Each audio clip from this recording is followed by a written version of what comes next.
The morning sun cast golden light on the riverbank, where Buddha sat in serene meditation beneath the Bodhi tree. I approached quietly, feeling the weight of doubt and questions in my heart, seeking clarity from the great teacher. Buddha opened his eyes, his gaze calm yet piercing, acknowledging my presence with the faintest of smiles.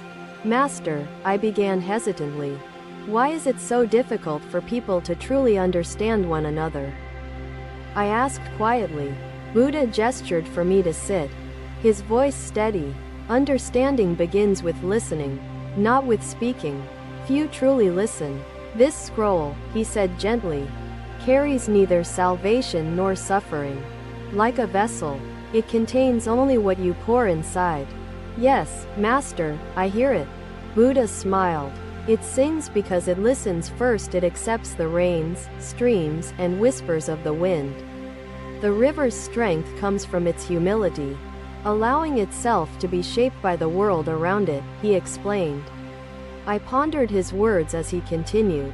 "When we listen without judgment, we create space for understanding to grow." A villager arrived, her face weary, her voice trembling as she shared her plight. "Master, I have lost peace." Buddha turned to her kindly, his voice filled with compassion. "Speak, and we shall listen," he encouraged softly. The villager spoke of loss, grief, and the despair that shadowed her days, tears streaking her worn face. As she spoke, Buddha listened without interrupting, his calm presence making her words flow like a steady stream. When she finished, he said gently, "Your pain is real. We honor it by listening, not by dismissing it." He turned to me, his expression earnest. "You must ask yourselves this," he said, looking to each of us. "Is this moment serving you? Or are you its servant?" "Disciples," he said, spreading his hands wide. "Awareness transforms the mindless scroll into mindful engagement." Buddha smiled. "Indeed, it is through listening that compassion takes root and our hearts become open to understanding." Another disciple joined, seeking guidance on a dispute. His voice was sharp with frustration, his hands clenched. Buddha met his agitation with stillness. "Speak, for conflict often reveals deeper truths we may not yet see," he invited. The disciple described his grievance, his words carrying anger but also the weight of unspoken pain and fear. Buddha listened patiently, letting the disciple's emotions rise and settle like waves on the ocean's surface. When the disciple fell silent, Buddha said, "Anger is a call to be heard. Address it with gentle understanding." "Master," I said, my voice steadier now, "how do we guide others lost in the currents of distraction and attachment?" "By living as an example," he said. "Your peace will shine brighter than any words you might offer." Buddha looked at us both, his gaze deep and encompassing.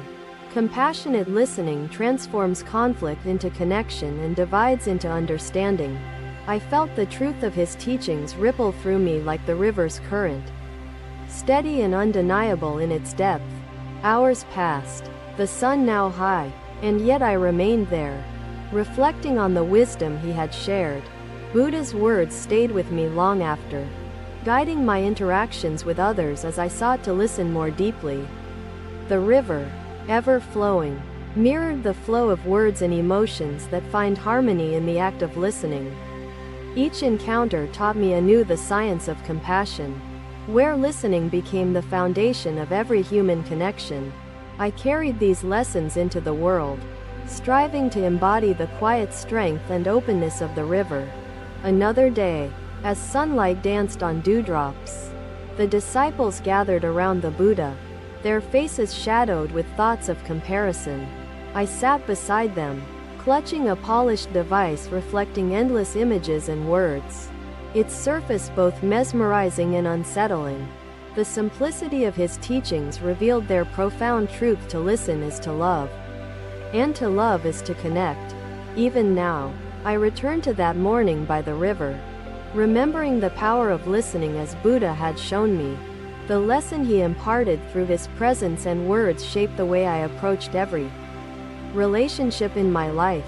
In his quiet wisdom, Buddha revealed that true communication is an act of service, a bridge that unites separate souls. I left the Bodhi tree that day changed, resolved to practice the science of listening in every interaction I faced. Another day, another gathering. Buddha sat beneath the bamboo grove, his presence radiant with calmness as disciples formed a circle. You gaze into the bowl, but what you see is not the sky. It is the illusion shaped by the pond. In the same way, this device reflects not the truth, but the stories your mind clings to and creates. Words, Buddha began, are tools of creation. When wielded with care, they build bridges. When careless, they create unending discord.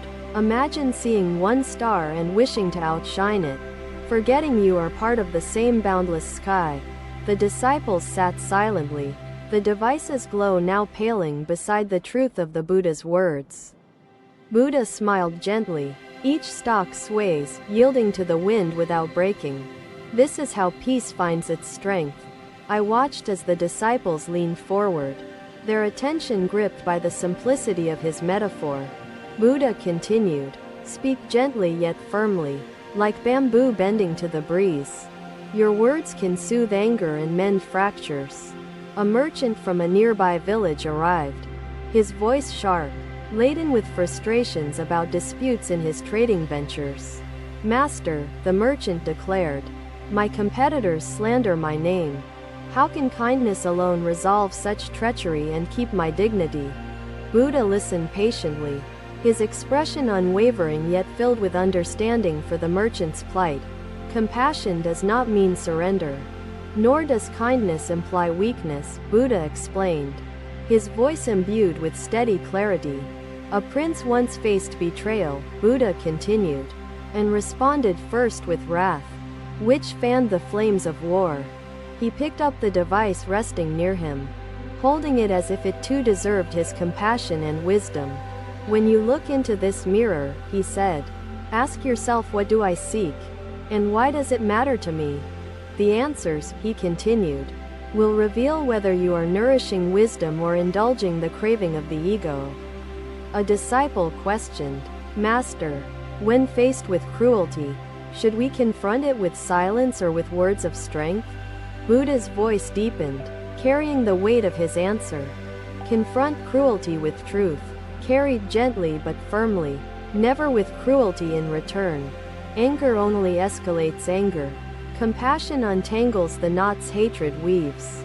Freeing both speaker and listener, Buddha elaborated.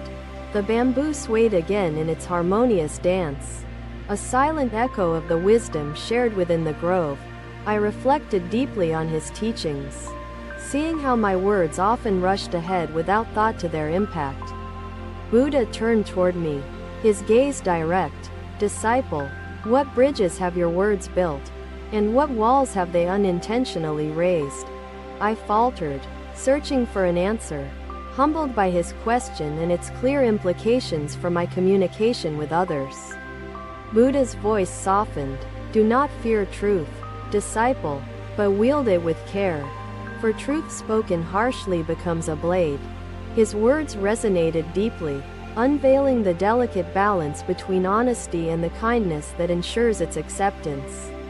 The day unfolded with disciples sharing grievances and seeking guidance, each voice met by Buddha's unwavering presence and insightful wisdom. As the sun dipped below the horizon, Buddha raised a single stalk of bamboo, holding it between his fingers.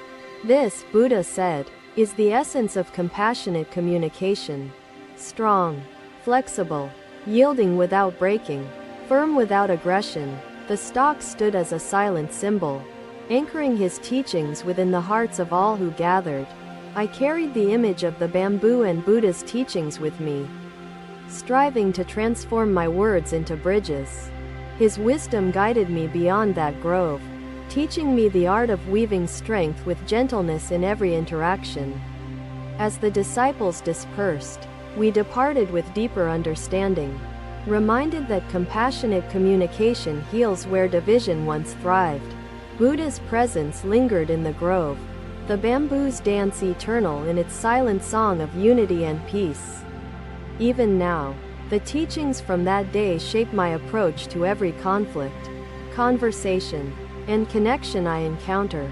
Words became my bridge to understanding, my tool to forge peace and mend fractures in the world around me. Compassionate communication became not just a skill, but a practice, embedding itself deeply into the fabric of my life. Through Buddha's teachings, I discovered the profound potential of every word to unite or divide, to heal or harm. The grove and its bamboo remain a symbol, reminding me always to speak with the care and strength they embody. Another day, another gathering. Buddha stood beside a lotus pond, its still water reflecting the calmness of his serene figure. The Buddha gazed at the candle, its flame swaying delicately, then met my eyes with a compassion that seemed eternal. "This flame," he said, his voice soft yet steady, "is like your awareness, ever present but easily swayed by the wind." He placed a hand on the ground, drawing the attention of all gathered, as if anchoring the moment in stillness. "The winds of life are unceasing," he continued, "yet the strength of this flame lies in the shelter you provided." Another disciple asked, "Master, how does this relate to compassion? What does the mud teach us about our connections to others?" Buddha smiled faintly, his gaze still fixed on the flower. "Compassion is rooted in humility.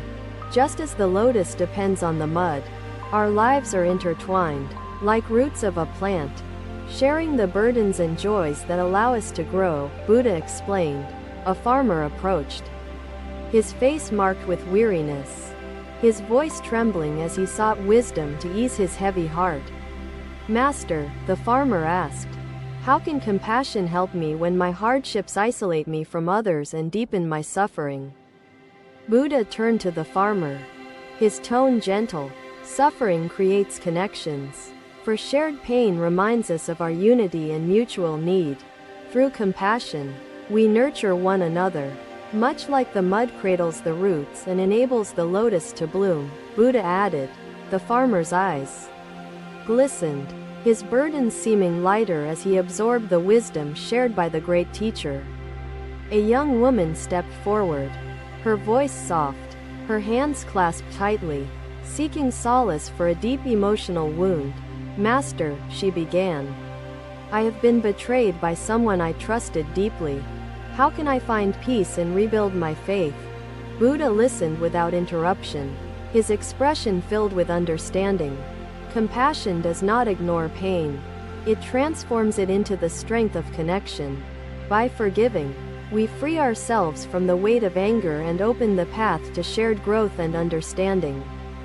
Buddha explained. The disciples nodded, each contemplating the role of forgiveness in their own lives, their hearts opening like the lotus flower. Buddha turned toward me, his gaze steady and direct. "Disciple, do you see how interconnected we are? Despite our individuality?" I paused, reflecting deeply, then replied, "Yes, Master. The mud, the roots, and the flower are inseparable, much like the bonds between us." Buddha's smile widened slightly, his satisfaction evident. Indeed, true compassion acknowledges the unity beneath the surface differences we perceive. A scholar questioned, "Master, can our shared suffering truly bring us closer when it often creates barriers and misunderstandings between people?" Buddha's voice carried calm wisdom. "Barriers rise from fear and ignorance. Compassion dismantles them by revealing the shared essence of all existence. Our shared suffering is the mud. It nourishes understanding and reminds us we are never alone in our struggles." Buddha elaborated. I pondered his words, realizing the profound truth in the idea that suffering is the foundation of compassion and connection. He cupped his hands around the candle, shielding it momentarily, demonstrating the care required to nurture such fragile light. "Treat your awareness as you would this flame," he said. Buddha's presence transformed the gathering, teaching us the science of connection through compassion. rooted in shared existence. Even as the day ended, his words remained, shaping my understanding of how deeply we depend on one another. The lotus flower became a symbol I carried with me, reminding me of the roots we share, unseen but essential. Through Buddha's teachings, I learned to embrace our interconnectedness, finding strength in the compassion we give and receive. Each encounter with others became an opportunity to nurture unity. Much like the mud nourishing the lotus's beauty, Buddha's wisdom continues to guide me, reminding me that compassion is the bridge uniting our lives. Built on shared roots, the flower, the mud, and the pond are eternal lessons, a reflection of the unity that sustains all existence. Buddha's teachings echo in my heart, urging me to live as the lotus, thriving through humility, rooted in shared life. I lingered, watching the candle flicker against the growing night, and felt a peace that echoed the Buddha's timeless wisdom. The world outside hummed with its ceaseless distractions, but within, the flame of presence burned strong, unyielding to the winds. Thank you for watching. Buddha's teachings are always with you. Subscribe to our channel and we will see you in the next video.